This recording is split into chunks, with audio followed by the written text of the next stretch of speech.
Hello my curious fellows, welcome to my YouTube channel. तो friends, आज जो मैं आपके लिए वीडियो लेकर आया हूँ वो है मुग़ल अम्पायर के रिलेटेड, यानी ज़हीरुद्दीन बाबर से लेकर औरंगज़ेब आलमगीर तक जो ग्रेट मुग़ल किंग्स हैं उनको हम इस वीडियो में कवर करेंगे और ब्रीफली कवर करेंगे। वीडियो छोटी बनाएंगे और इस वीडियो के देखने के बाद आपको ज़हीरुद्दीन बाबर से लेकर औरंगज़ेब आलमगीर तक जो भी मुग़ल किंग्स हैं उनका क्रोनोलॉजिकल आर्डर और उनकी जो डेट्स हैं वो आपको अच्छी तरह इसी वीडियो के अंदर याद हो जाएंगी और इसके बाद आप कभी भी नहीं भूलेंगे। तो स्टार्ट करते हैं आज की वीडियो। आज का टॉपिक है हमारा मुग़ल डायनेस्टीज़, यानी इंडिया में जो मुग़ल डायनेस्टी हैं वो आज हम कवर कर रहे हैं। तो फर्स्ट जो किंग हैं मुग़ल अम्पायर के वो हैं ज़हीरुद्दीन बाबर। ज़हीरुद्दीन बाबर,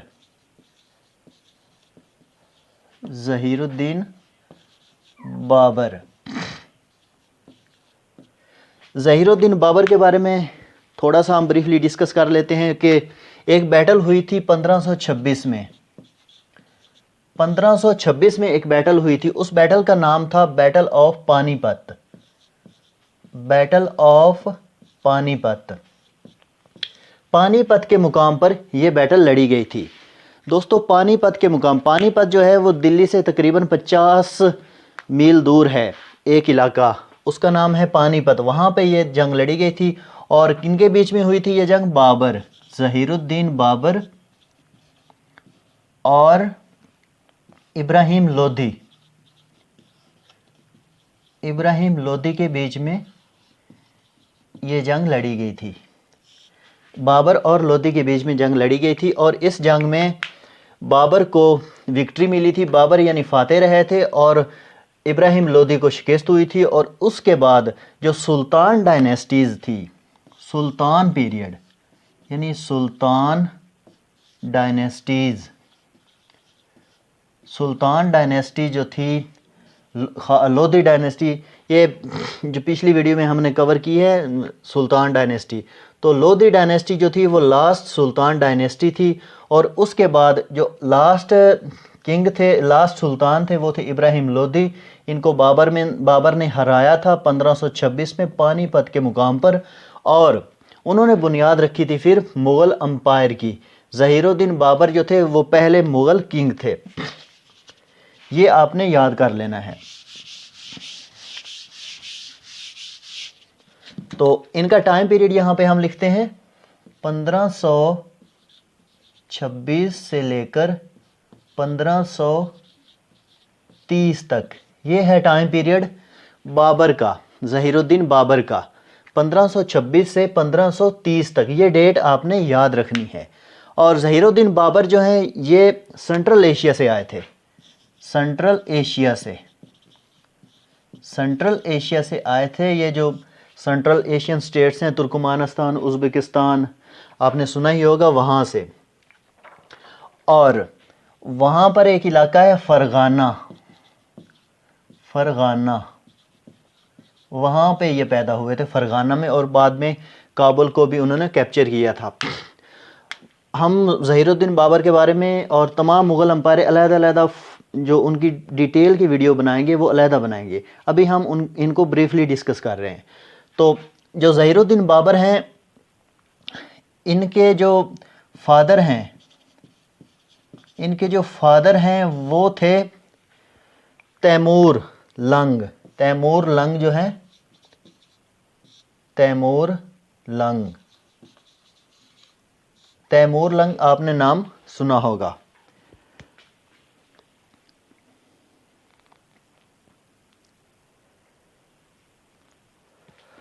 तो जो फादर की तरफ से हैं ज़हीरुद्दीन बाबर वो थे तैमूर लंग की नस्ल से, यानी तैमूर लंग की नस्ल से। और मदर की साइड से जो तैमूर लंग ज़हीरुद्दीन बाबर हैं वो थे चंगेज़ खान, यानी मंगोल नस्ल से। चंगेज़ खान यानी उनकी मदर जो थी वो मंगोल थी, मंगोल नस्ल से, यानी चंगेज़ खान की नस्ल से। और जो उनके फादर थे वो तैमूर लंग की नस्ल से थे। तो ये चीज़ें भी आपने याद रख लेनी हैं। ज़हीरुद्दीन बाबर का टाइम पीरियड हो गया 1526 से 1530 तक, फरगाना में ये पैदा हुए थे और 1530 में इनकी डेथ हुई थी। 1530 में इनकी डेथ हुई थी और इनको पहले दफनाया गया था आगरा में। पहले इनको दफनाया गया था आगरा में, बाद में इनकी विल के मुताबिक इनको काबुल में दफन किया गया था, काबुल में। और आज भी ज़हीरुद्दीन बाबर का जो मकबरा है वो काबुल में है। ये क्वेश्चन भी काफ़ी दफ़ा आया है कि ज़हीरुद्दीन बाबर का जो टॉम है वो कहाँ पर है। तो दोस्तों वो टॉम है काबुल में। काबुल में ज़हीरुद्दीन बाबर ने एक किताब भी लिखी थी अपनी ऑटोबायोग्राफी, उनका नाम था बाबरनामा। बाबरनामा किसने लिखी थी? ज़हीरुद्दीन बाबर ने। ज़हीरुद्दीन बाबर ने।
नंबर 3 पे जलालुद्दीन मोहम्मद अकबर।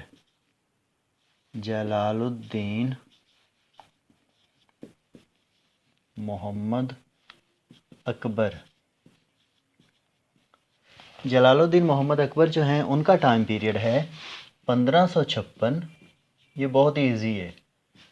जैसा कि 1556 में हुमायूं की डेथ हुई थी, तो हुमायूं की डेथ के बाद जलालुद्दीन मोहम्मद अकबर जो हैं वो मुग़ल एम्पायर बने थे। 1556 से लेकर 1605 तक 49 साल सबसे ज़्यादा पीरियड है जलालुद्दीन मोहम्मद अकबर का, 49 साल। 1556 से लेकर 1605, 1556 से लेकर 1605 तक, ये आपने डेट याद रखनी है, जलालुद्दीन मोहम्मद अकबर। तो ये भी मैं आपको साथ साथ बता दूं कि जलालुद्दीन मोहम्मद अकबर जो हैं वो पैदा हुए थे 1542 में। वेरी इंपॉर्टेंट है, 1542 में पैदा हुए थे। कहाँ पैदा हुए थे? अमरकोट। अमरकोट, अमरकोट कहाँ पे है? अमरकोट है सिंध, सिंध पाकिस्तान। अमरकोट सिंध पाकिस्तान में है अमरकोट। आजकल जो इसका नाम है अमरकोट का चेंज हो गया है, अब इसको कहते हैं उमरकोट। उमरकोट। ये बहुत अहम सवाल है कि जलालुद्दीन मोहम्मद अकबर जो हैं वो कहाँ पैदा हुए थे, तो वो अमरकोट या उमरकोट में पैदा हुए थे। आप इसको उमरकोट कहते हैं, पहला इसका नाम था अमरकोट। ये सिंध पाकिस्तान में है। तो फ्रेंड्स, जलालुद्दीन मोहम्मद अकबर यहाँ क्यों पैदा हुए थे? तो उसका जो कारण है वो यही है कि 1555 से लेकर 1540 से लेकर 1555 तक, ये जो 15 साल का पीरियड है, ये दिल्ली से जब निकले थे, शेर शाह सूरी ने जब हुकूमत छीन ली थी हुमायूं से 1540 में, बैटल ऑफ कन्नौज आपको याद ही है, 1540 से 1555 तक, तो इसके बीच में वो दर बदर भटकते रहे थे। तो उनका जो यहाँ से दिल्ली से निकले थे तो आगे पड़ाव ये सिंध अमरकोट के मुकाम पर उनका पड़ाव था। तो वहाँ पर जलालुद्दीन मोहम्मद अकबर पैदा हुए थे 1542 में। तो ये आपने याद रखना है। नेक्स्ट जलालुद्दीन मोहम्मद अकबर के बारे में कि जब ये किंग बने थे 1556 में, तो साफ ज़ाहिर है उनकी एज थी 14 साल, 14 ईयर्स। उनकी एज थी 14 ईयर्स। और एक थे बहराम खान। बहराम खान, बहराम खान जो थे उनके सरपरस्त थे। बहराम खान ने ही उनकी जो मिडल ये एज है, क्योंकि अभी उनकी इतनी ज़्यादा एज नहीं थी, तो उनकी पूरी हेल्प की थी किंगडम को चलाने के लिए। तो बहराम खान की डेथ कब हुई थी? बहराम खान की डेथ हुई थी 1560 में। 1560 में। पूरी डिटेल में हम बाद में अलग से वीडियो में देखेंगे, अभी शॉर्ट में ब्रीफली आपको बता रहा हूँ। तो ये बहराम खान है, 1560 में इनकी डेथ हुई थी। एक रिलीजन, न्यू रिलीजन जो था, यहाँ पे लिख देता हूँ, new religion, new religion, new religion, जिसका नाम था दीन इलाही। दीन इलाही, दीन इलाही, ये इंट्रोड्यूस करवाया था अकबर ने। अकबर हिंदुस्तान के जो ऐसे हुक्मरान थे कि जिन्होंने हिंदुस्तान में हार्मनी, सेकुलरिज़म और अमन और भाईचारे का कल्चर प्रमोट किया था। वो हिंदुओं, सिखों, राजाओं, मुसलमानों सबको साथ लेकर चलते थे। यही वजह है कि उन्होंने इतने ज़्यादा इलाके पर हुक्मरानी की थी। तो उसी को देखते हुए उन्होंने एक नया रिलीजन इंट्रोड्यूस कराया था, जिनका नाम था दीन इलाही। दीन इलाही इंट्रोड्यूस कराया गया था 1582 में, 1582 में इंट्रोड्यूस कराया गया था दीन इलाही। और जलालुद्दीन मोहम्मद अकबर के बारे में एक और चीज़ अहम है वो है 9 Jules, 9 Jules of Akbar. 9 Jules यानी 9 रत्न, 9 यानी 9 रत्न, रत्न यानी हीरे, 9 हीरे मोती, मोती जो है 9 ज्यूल्स, ये इनको कहा जाता था 9 रत्न यानी 9 हीरे। 9 हीरे कौन थे? 9 हीरे उनके 5 एडवाइज़र थे, मान सिंह और अबुल फजल फैज़ी और तानसीन और इस तरह के, वो उसके बारे में अलग से हम वीडियो बनाएंगे, ये ज़्यादा लंबी हो जाएगी वीडियो। तो ये चीज़ें जो हैं ये आपने याद रखनी है, और यहाँ पे 9 जूल्स, ये सब चीज़ें आप नोट कर लें। आगे मैं एक चीज़ आपको बताऊं जलालुद्दीन अकबर के बारे में। 1556 में हुई थी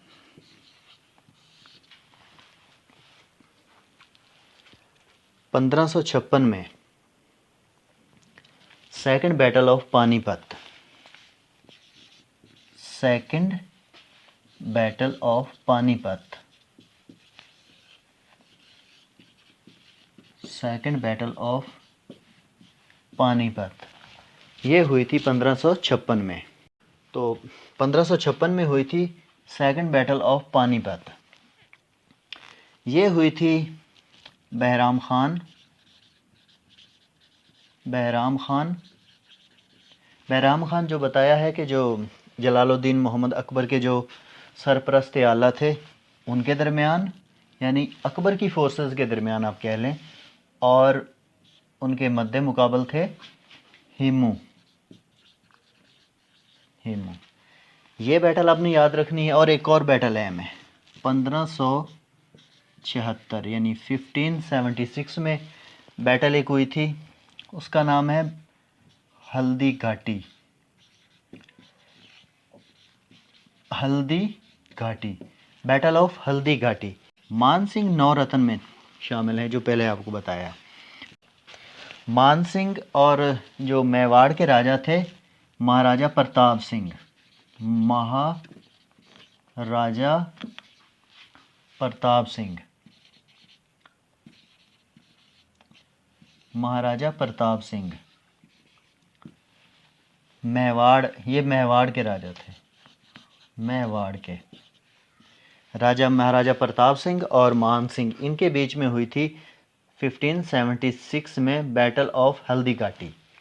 तो ये आप स्क्रीनशॉट ले लें।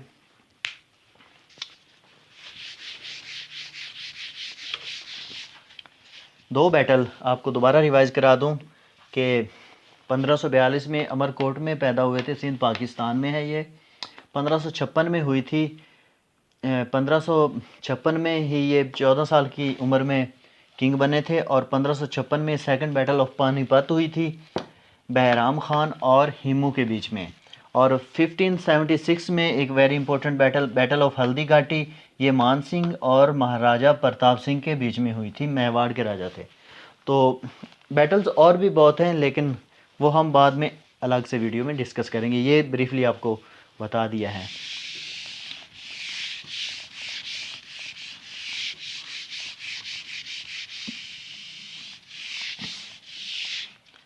तो नेक्स्ट जो किंग हैं इनकी जो बुक है उनका नाम है अकबरनामा, वो अबुल फजल फैज़ी ने लिखी थी जलालुद्दीन मोहम्मद अकबर की लाइफ पर, उसका नाम था अकबरनामा, अकबरनामा, अबुल फजल फैज़ी, अबुल फजल फैज़ी,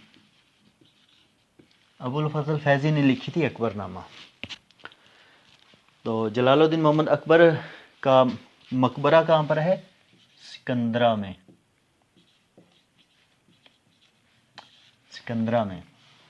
इन्होंने अपना कैपिटल फतेहपुर सिकरी में बनाया था, और इनके जो एक मुर्शिद थे इनके अकबर के, उनका नाम था सलीम, सलीम चिश्ती, सलीम चिश्ती। ये रहते थे फतेहपुर सिकरी में, फतेहपुर सिकरी में, फतेहपुर सिकरी में रहते थे, और इन्होंने अपना कैपिटल ही भी फतेहपुर सिकरी में शिफ्ट कर लिया था। अगर एक क्वेश्चन आ जाए कि कौन से ऐसे मुग़ल किंग थे जो मुसलसल उन्होंने अपना कैपिटल शिफ्ट किया है, तो वो अकबर थे। कभी फ़तेहपुर सिकरी, कभी आगरा, कभी लाहौर। तो सलीम के नाम पर ही उन्होंने अपने बेटे का नाम भी सलीम रखा था, जिसको जहांगीर भी कहते हैं। और चौथे नंबर पर हैं जलालुद्दीन मोहम्मद अकबर के बेटे नूरुद्दीन जहांगीर। नूरुद्दीन जहांगीर। नूरुद्दीन जहांगीर का टाइम पीरियड आपको बता दूं। नूरुद्दीन जहांगीर का टाइम पीरियड है 1605 से लेकर 1628 तक, 27 भी कह लेते हैं, 28 तक। तो जहांगीर की जो मलका थी काफ़ी मशहूर, उनका नाम था नूरजहाँ।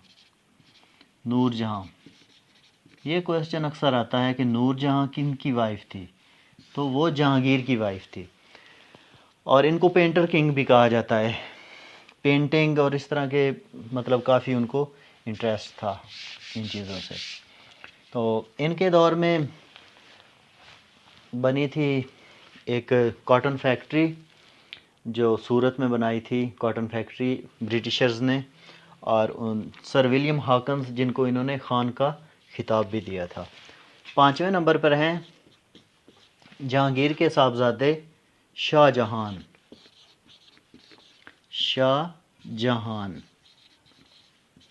शाहजहान, इनका टाइम पीरियड है 1628 से लेकर 1658 तक। 1658 तक। तो शाहजहान ने बनवाया था ताजमहल।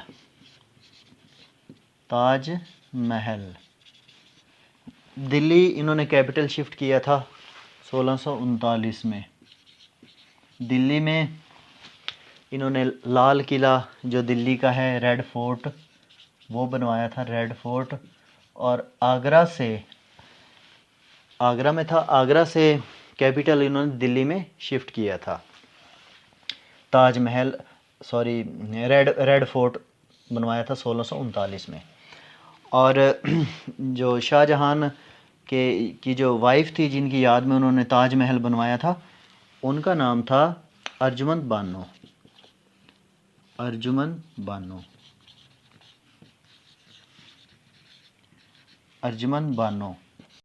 तो नेक्स्ट जो हमारे बादशाह हैं नंबर 6 पे, वो हैं औरंगज़ेब आलमगीर। इनका पूरा नाम था मुहियुद्दीन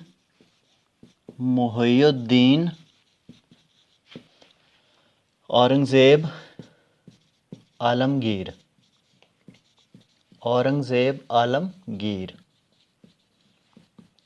मुहियुद्दीन औरंगज़ेब आलमगीर। इनका टाइम पीरियड है 1658 से लेकर 1707 तक।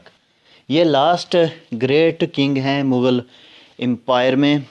और इनके बारे में कहा जाता है कि ये बहुत ज़्यादा रिलीजियस थे, बहुत ज़्यादा स्ट्रिक्ट थे, और इन्होंने अपने दौर में काफ़ी ज़्यादा पाबंदियाँ लगाई थी, ख़ास तौर पे म्यूज़िक पे, डांस पे, और मुख्तलिफ़ जो रसूमात होती थी, जैसे कि बादशाह की ज़ियारत करना और इस तरह की जो पहले चल रही थी, उन पर उन्होंने पाबंदी लगाई थी।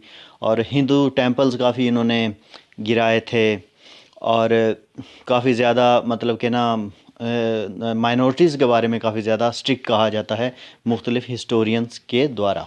तो ये जो औरंगज़ेब आलमगीर हैं, मुहियुद्दीन औरंगज़ेब आलमगीर, इनका टाइम पीरियड आप दोबारा रिपीट कर लें, 1658 से 1707 तक है। और इन्होंने एक इस्लामिक लॉ और इस्लामिक फ़िक़्ह के ऊपर एक बुक लिखी थी। उस बुक का नाम था फ़तवाए आलमगीरी। ये उन्होंने बुक लिखी थी इस्लामिक फ़िक़्ह और लॉ के ऊपर, Fatawa-e Alamgiri. Very important question, very important question. और इनकी जो ताजपोशी वो कहाँ पे हुई थी? इनकी ताजपोशी हुई थी शालीमार गार्डन में, शालीमार बाग दिल्ली में। शालीमार बाग दिल्ली में इनकी ताजपोशी हुई थी। 1659 में हुई थी, क्योंकि 1657, 58 और 59 तक ये जो इनकी जंगें हुई थी औरंगज़ेब आलमगीर और दूसरा दारा शेखू के दरमियान में, और इस वजह से उनकी ताजपोशी लेट हुई थी, 1659 में हुई थी। तो इनकी एक बैटल, इनके जो शाहजहां थे वो तो आप पिछली वीडियो में मैंने आपको बता दिया है कि जो बैटल हुई थी, बैटल ऑफ सामूगढ़ 1659 में, 1658 में, सॉरी 1658 में बैटल ऑफ सामूगढ़ हुई थी दारा शेखू और मोहिउद्दीन आलमगीर, औरंगज़ेब आलमगीर के बीच में। तो ये जो औरंगज़ेब आलमगीर हैं, इन्होंने मतलब कि जिस तरह शाहजहां थे आर्किटेक्चर, इसी तरह इन्होंने भी काफ़ी अच्छी अच्छी बिल्डिंग्स बनाई थी। तो इनकी जो बिल्डिंग्स हैं वो हम इधर देख लेते हैं। वो है बीबी का मकबरा, बीबी का मकबरा, बीबी का मकबरा, ये इन्होंने बनवाया था औरंगाबाद में, औरंगाबाद में बीबी का मकबरा। ये बीबी के मकबरे को ताजमहल की कॉपी भी कहा जाता है, ताजमहल की कॉपी भी कहा जाता है बीबी का मकबरा को। और इससे ये बीबी का मकबरा उन्होंने अपनी वालदा की याद में बनवाया था। तो दूसरे नंबर पे जो इन्होंने बनवाई थी वो बादशाही मस्जिद लाहौर में जो है, बादशाही मस्जिद लाहौर में जो है वो इन्होंने बनवाई थी औरंगज़ेब आलमगीर ने। इनके अलावा उन्होंने मोती मस्जिद भी बनवाई थी, वेरी इंपॉर्टेंट, मोती मस्जिद, मोती मस्जिद। ये मोती मस्जिद जो है ये रेड फोर्ट दिल्ली में, रेड फोर्ट दिल्ली में जो रेड फोर्ट दिल्ली में जो मॉस्क है मोती मस्जिद, वो इन्होंने बनवाई थी। तो ये इनकी इम्पोर्टेंट बिल्डिंग्स हैं जो उन्होंने बनवाई थी। फतवा आलमगीर इनकी बुक है, और शालीमार गार्डन लाहौर में, दिल्ली में सॉरी, इनकी ताजपोशी हुई थी। तो ये सब आपने लिख लिया होगा, नोट कर लिया होगा। तो आगे कुछ और इम्पोर्टेंट जो बातें हैं, इम्पोर्टेंट क्वेश्चन हैं औरंगज़ेब आलमगीर के रिलेटेड, वो हम डिस्कस करते हैं। इनके बारे में मशहूर है कि इन्होंने अपने तमाम भाइयों को मरवा दिया था, और ख़ास तौर पर जो भी इनका अपोजिट होता था, इनके ख़िलाफ़ आवाज़ उठाता था या जिनसे इनको ख़तरा होता था, उनको ये ख़त्म कर देते थे। तो मशहूर जो पर्सनैलिटीज़ हैं जिन्हें इन्होंने एग्जीक्यूट किया था, उनमें हैं दारा शेखू, दारा शेखू इनके सगे भाई थे, दारा शेखू इनके सगे भाई थे, बैटल ऑफ सामूगढ़ जो हुई थी उनके। और दूसरे नंबर पर है सुलेमान शेखू, यानी इनके भतीजे थे, दारा शेखू के बेटे, इनके भतीजे, दारा शेखू के भतीजे सुलेमान शेखू। तीसरे नंबर पर जो आते हैं वो हैं इम्पोर्टेंट पर्सनैलिटी सांबाजी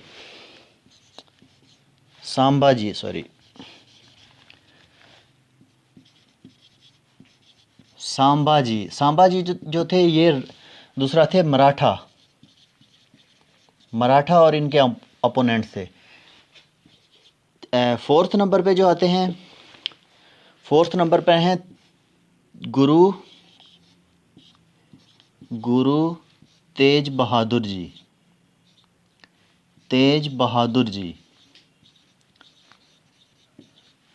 गुरु तेज बहादुर जी थे, वो थे सिख गुरु थे,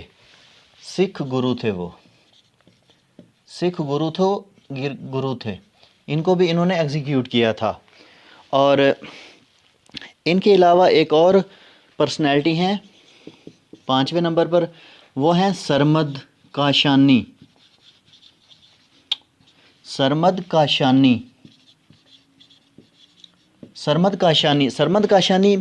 पहले ज्यूस थे, यानी कि यहूदी थे, और बाद में उन्होंने इस्लाम कबूल किया था। इनको भी इन्होंने कत्ल करवाया था। तो ये आप लिख लें जिनको इन्होंने कत्ल करवाया था। मैं आपको रिपीट कर देता हूँ, दारा शेखू, सुलेमान शेखू, सांबाजी और गुरु तेज बहादुर जी। ये वेरी इंपॉर्टेंट है, ये बहुत ही इम्पोर्टेंट है। अक्सर सवाल आता है कि गुरु तेज बहादुर जी को किसने एग्जीक्यूट किया था। ये सिख गुरु थे। और सरमद काशानी, वेरी इंपॉर्टेंट, ये आप स्क्रीनशॉट ले लें इनका।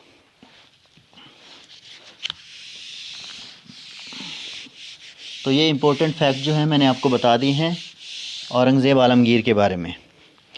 तो अब आते हैं कि इनकी डेथ कब हुई थी। इनकी डेथ हुई थी 1707 में। और ये कहाँ पे दफन है? खुलदाबाद। खुलदाबाद, खुलदाबाद कहाँ पे है? औरंगाबाद डिस्ट्रिक्ट में। औरंगाबाद डिस्ट्रिक्ट में। औरंगाबाद डिस्ट्रिक्ट कहाँ पे है? महाराष्ट्र में। महाराष्ट्र, इंडिया। ये इनको जो इनका टॉम्ब है, जो उसके बारे में कहा जाता है कि the tomb of Aurangzeb Alamgir. The tomb of Aurangzeb Alamgir कहाँ पर है? खुलदाबाद, औरंगाबाद, महाराष्ट्र, इंडिया। यह है इनके बारे में, इनके जो मतलब कि उनके जो टॉम्ब है उनका, कि वो कहाँ पर है। तो ये हो गया औरंगज़ेब आलमगीर। और औरंगज़ेब आलमगीर के बारे में हमने जान लिया। तो अब थोड़ा सा आपको ब्रीफली आपको बता दूं कि औरंगज़ेब आलमगीर के बाद ये लास्ट मुग़ल किंग थे, ग्रेट किंग। इनके बाद इनके साहबजादे जो बने थे बहादुर शाह अव्वल, तो वो हम अलग अलग से वीडियो में देखेंगे। लेकिन यहाँ पर मैं आपको दारा शेखू के बारे में बता दूँ। दारा शेखू वेरी इंपॉर्टेंट हैं। दारा शेखू जो हैं शाहजहान के बेटे थे। औरंगज़ेब आलमगीर के भाई। शाहजहान के बेटे थे, औरंगज़ेब आलमगीर के भाई थे। तो दारा शेखू जो है, उनकी जो डेट ऑफ बर्थ है वो आपको बताऊं, 1615 में पैदा हुए थे। कहाँ पर पैदा हुए थे? अजमेर में। और डेथ उनकी कहाँ पर हुई थी? कब हुई थी? डेथ उनकी हुई थी 1659 में। 1659 में दिल्ली में उनको कत्ल किया गया था। ये है दारा शेखू। दारा शेखू ने एक बुक लिखी थी। ये बुक का नाम है the confluence of the two seas. The confluence of the two seas. ये क्वेश्चन अक्सर आता है कि ये बुक किसने लिखी थी? Confluence of the two seas ये लिखी थी दारा शेखू ने ये बुक, इम्पोर्टेंट बुक लिखी थी। बैटल ऑफ सामूगढ़ जो हुई थी, सामूगढ़ मैं आपको दोबारा रिपीट कर दूं ताकि आपको ये याद रहे। बैटल ऑफ सामूगढ़ हुई थी आगरा से चंद किलोमीटर दूर एक मुकाम है सामूगढ़, वहाँ पर हुई थी। और किन के बीच में हुई थी? ये हुई थी औरंगज़ेब और दारा शेखू के बीच में। औरंगज़ेब के साथ मुराद बख्श भी थे जो उनके भाई थे, और दारा शेखू के साथ रुस्तम खान और खलीलुल्लाह खान इस तरह के इनके साथी थे। तो ये बैटल हुई थी 1658 में। बैटल ऑफ सामूगढ़ हुई थी 1658 में। दोबारा आपको रिपीट कर रहा हूँ ताकि आपको ये चीज़ें हमेशा के लिए याद हो जाएं और दोबारा आपको परेशानी ना बने। तो इनकी जो वाइफ थी दारा शेखू की, उनका नाम था नादिरा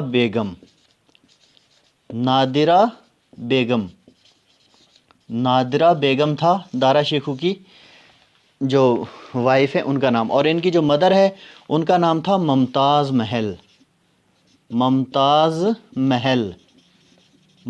महल इनकी मदर का नाम था। शाहजहान इनके फादर का नाम था और नादिरा बेगम इनकी बीवी का नाम था दारा शेखू की। और इनका बेटा जो था उसका नाम था सुलेमान शेखू, जिसको भी औरंगज़ेब ने कत्ल करवा दिया था। सुलेमान शेखू ये इनका बेटा था। तो दारा शेखू जो थे, इनके बारे में कहा जाता है कि ये बहुत बड़े सूफ़ी थे। जो मशहूर बुज़ुर्ग सूफ़ी हैं हज़रत मियाँ मीर। हज़रत मियाँ मीर वो हैं जिनका जो मकबरा है वो लाहौर में है। और हज़रत मियाँ मीर वो इंसान हैं, वो सूफ़ी बुज़ुर्ग हैं जिन्होंने गोल्डन टेंपल की बुनियाद रखी थी। जो गुरु थे, सिख गुरु, उन्होंने हज़रत मियाँ मीर से उनकी बुनियाद रखवाई थी। और हज़रत मियाँ मीर के ये बहुत बड़े चाहने वाले थे, यानी उनके ये मुरीद थे दारा शेखू। और इन्होंने किताब भी लिखी थी तसव्वुफ़ के ऊपर, ये जो नीचे नाम उसका लिखा हुआ है, the confluence of the two seas. ये बुक उन्होंने तसव्वुफ़ के ऊपर लिखी थी, जो कि सूफ़ीज़म, जो इस्लाम में सूफ़ीज़म है, सूफ़ीज़म उसको, और जो हिंदू हिंदू हिंदू धर्म में जो है वैदिज़म या वेदांत, उनको ये मतलब कि उनको डिस्कस किया गया था इस बुक में। तो इन्होंने काफ़ी यानी बुक्स के तराजम भी किए थे। तो ये बहुत बड़े एक तरह के ना आलम और सूफ़ी थे, और सेकुलरिज़म पे ये बिलीव रखते थे। तो ये हो गया मतलब औरंगज़ेब आलमगीर तक, और थोड़ा सा ब्रीफली मैंने आपको दारा शेखू के बारे में भी बता दिया। तो फ्रेंड्स, यहाँ पर ये वीडियो अब मैं ख़त्म करता हूँ। उम्मीद है आपको ये वीडियो पसंद आई होगी। अगर मेरी वीडियो आपको पसंद आ रही हैं तो मैं आपसे रिक्वेस्ट करता हूँ, आई रिक्वेस्ट यू, कि मेरे चैनल को आप सब्सक्राइब लाजमी कर दें, वीडियो को लाइक्स भी करें और कमेंट्स करके अपनी राय का इजहार भी करें।